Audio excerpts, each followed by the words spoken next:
There was a lot of uploads throughout the month of November, and this will be the last one for a while, at least until I get Alundra finished, the PS1 game, Alundra. I'll talk more about that once I finish that, and do a video on that, but in regards to, like, films and all sorts of other things like that, it's going to be slowing down, mainly because I've moved into a TV show. I have decided to binge the complete series of Columbo. Columbo is a very, very long series. Most episodes are about an hour to over an hour in length. There are about 20 TV movies with Columbo. It is a pretty big show. So I'm going to be binging the entirety of that. I may put a movie in between seasons every now and again, but for the most part, it's going to be Columbo, so uploading is going to slow down, much like how it did when I was binging through Yu-Gi-Oh! The complete series. But there was a film that I recently watched that I thought, why not make a video about? And it is about the death of comedy, at least the old era of comedy. An era of comedy that birthed out films such as Stripes, Ghostbusters, and Caddyshack. Now, I've already seen Ghostbusters a long time ago. It's one of my favorite comedies of all time. It is fantastic. Everybody in it is fantastic. It is one of the most hilarious films you'll ever watch. When you rewatch it, you're probably going to laugh a bunch of times. At least I did. If you don't like this style of comedy, then you may not like it. But there's a team behind most of these films that you'll start to notice. We have Ivan Reitman and Harold Ramis. On the back of Caddyshack, we have Harold Ramis. Right here, I don't see Ivan Reitman, but we have Harold Ramis. And he was one of the writers for this film. And then, of course, on Stripes, it's Bill Murray and Harold Ramis. Bill Murray and Harold Ramis were teamed up here in all of these things. Now, Bill Murray and Harold Ramis starred in this one. Harold Ramis wrote, but Bill Murray starred in this one. And Bill Murray and Harold Ramis starred in this one. And, of course, we have Ivan Reitman on the back here. And I believe Ivan Reitman was also on the back of Animal House that I've also seen, but I don't want to look for that one because that's part of a multi-film set that I put somewhere else that I can't remember where I put it. But it's these types of comedies were fantastic. Comedies such as Caddyshack birthed the era of films such as Porky's. Comedies such as Animal House built the era of Porky's. If you don't know what Porky's is, then son, you have not lived. Porky's is a fantastic screwball type comedy. We also have the type of dry comedy that Leslie Nielsen would be popularizing in films like Airplane and later on the Naked Gun series of the 90s. But this is mostly about the 80s era and films such as the Ghostbusters, Caddyshack, and Stripes. Where did comedies like this go? Even with Ghostbusters, when it came back, admittedly, the Ghostbusters, I believe it was 2016, Ghostbusters 2016, the female lead cast, with the three surviving Ghostbusters making cameos. That one tried to be a comedy, and it had some funny bits in there. But when Afterlife, which was canonically part of Ghostbusters 1 and 2 storyline, came out, and then later on Frozen Empire, they took itself in a very different direction. Where did that comedy go? Was it truly Harold Ramis and his friends that created this fantastic era of humor? I honestly couldn't tell you. We have Rodney Dangerfield in this film. I believe this was his first film that Rodney came out to do. Now, I only learned of one other film by Rodney Dangerfield, and it was an animated movie that I did not care for at all. But in this movie, he was pretty funny, and it's very clear to see that Rodney was making jokes after jokes after jokes, trying to get an audience to laugh, but they were not supposed to be laughing right now because this isn't a stand-up, and this is like his first film, so he wasn't used to this type of thing, and you could tell he was feeling a little bit anxious, so the more jokes he was making were probably to hide his growing anxiety, and he was pretty good in this film. I honestly loved watching the adults in this film, even though this incredible film that stars four incredible comedians. This man, Chevy Chase, Bill Murray, Rodney Dangerfield, written by Harold Ramis. It was mostly supposed to be about the caddies in the Caddyshack. You know, a golf caddy is some dude who carries a golfer's bag and all of his stuff. Before the golf carts and stuff started to come around, we had caddies who would carry all this stuff, and they would hang out at the Caddy Shack. And it was supposed to be about a raunchy comedy with those kids, and while we do follow one of those teenagers, it's mostly about these comedy legends and their improvisations and all sorts of. There was a lot of improv going on in Caddyshack, and, and I'm guessing who was the director on this one. Harold Ramis. I think this was his debut, if I can remember correctly. I'm guessing Harold just let these guys go, and they kind of took over the movie. I believe there was like 4 hours of footage of a lot of the stuff that had to be cut out. I would love to see Caddyshack the ultimate cut, full of all of this crazy improvisation that these legends were doing.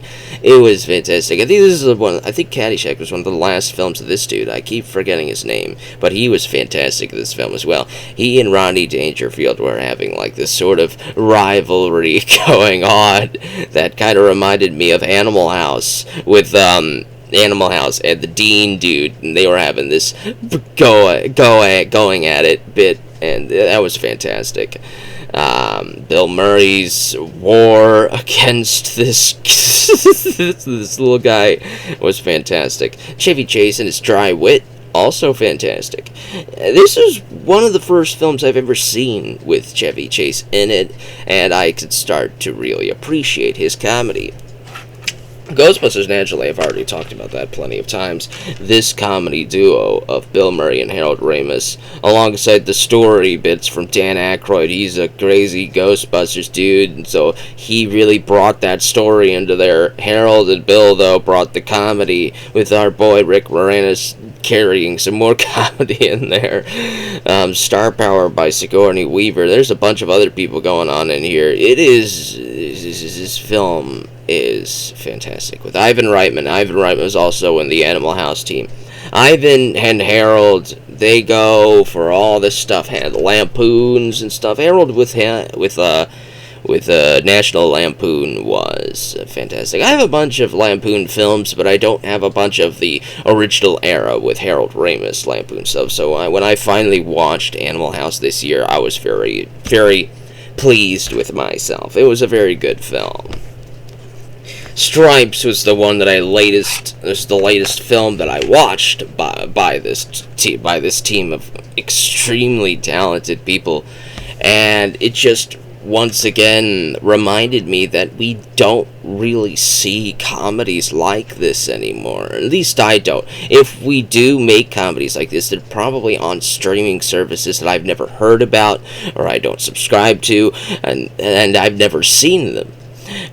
And I really think that is a crying shame. I do think that movies like Stripes, movies like Ghostbusters, movies like Caddyshack can still be made today. You can still lampoon a lot of these things and put them into movie theaters. They need to be put into theaters and shown to wide audiences. They need to be put onto hard copy DVDs and Blu-rays and 4K sets so that people can pick them up and laugh again. We need to bring comedies like this back to the movie theaters.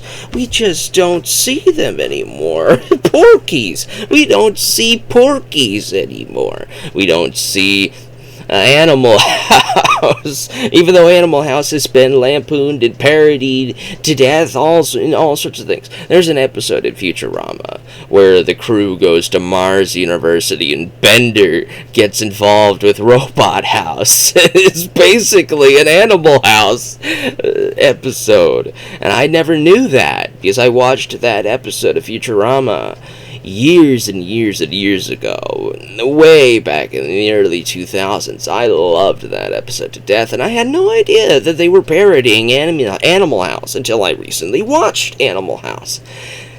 This type of level of comedy is widely appreciated by people, yet rarely does it get shown in the late 2000s, the 2010s, especially not the 2020s.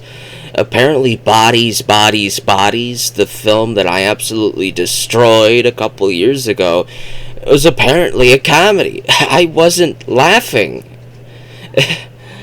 I was laughing my butt off with all this stuff, man. Come on, like, what happened, What happened? But definitely give these films a watch, especially Porky's and Porky's the Next Day. That's a definitely good film. And Stripes, I would definitely recommend you give that one a look. Ghostbusters, you've probably already heard of. It's hard not to hear about Ghostbusters. But that first film is comedy gold. Every line of dialogue pretty much is a joke. And you'll probably miss most of them, which is why you have to rewatch it again and again. Because there's just so much intelligent writing in Ghostbusters that you can rewatch it and still find new things to laugh at because you were busy laughing at the previous line's joke that you missed the next one. Ghostbusters is fantastic. Caddyshack is fantastic. And of course, Kenny Loggins puts a song in here, I'm Alright. And then, of course, in Caddyshack 2, Kenny Loggins brings in another song. It's probably one of my favorites by him. Kenny Loggins is known as, like, the movie soundtrack king because he did the Danger Zone for Top Gun. He did Footloose for Footloose. He did Over the Top for Over the Top. He was all over the place, man. Kenny Loggins is fantastic, and his song I'm Alright is fantastic in Caddyshack. All these movies are definitely worth watching, but I'd love to see, like, 2024 is almost over, 2025's up next. I would love to see 2025's Caddyshack, 2025's Ghostbusters comedy, 2025's Stripes, bringing back that same intelligent wit, intelligent comedy, intelligent writing. I would love to see comedies like this brought back. It needs to come back. And that's all I got for this episode, this video. I don't have too many more planned over the next few weeks because we've got Columbo to be binged, but there may be something every now and again, or there may not be. I definitely plan to talk about Columbo once I'm done, because after watching the first few episodes of Season 1, I missed this show. When it was on TV, on cable a bunch of times, there's reruns of Columbo all the time. I never watched it. I never watched a single episode of Columbo. Not one. And yet, I've seen Columbo's inspirations, his lampoons, his parodies, his Easter eggs, his cameos, or stuff like that. And even a lot of anime, Lupin the Third, Detective Conan. You've probably seen somebody who looks like Columbo in those shows, and there's a reason for that. He is such a fantastic character. I'm definitely going to be making a couple videos about Columbo, but like I said, the only one that I have a definite plan to make a video on is Alundra after I finish that game, but it's probably going to slow down after this. Sorry about that.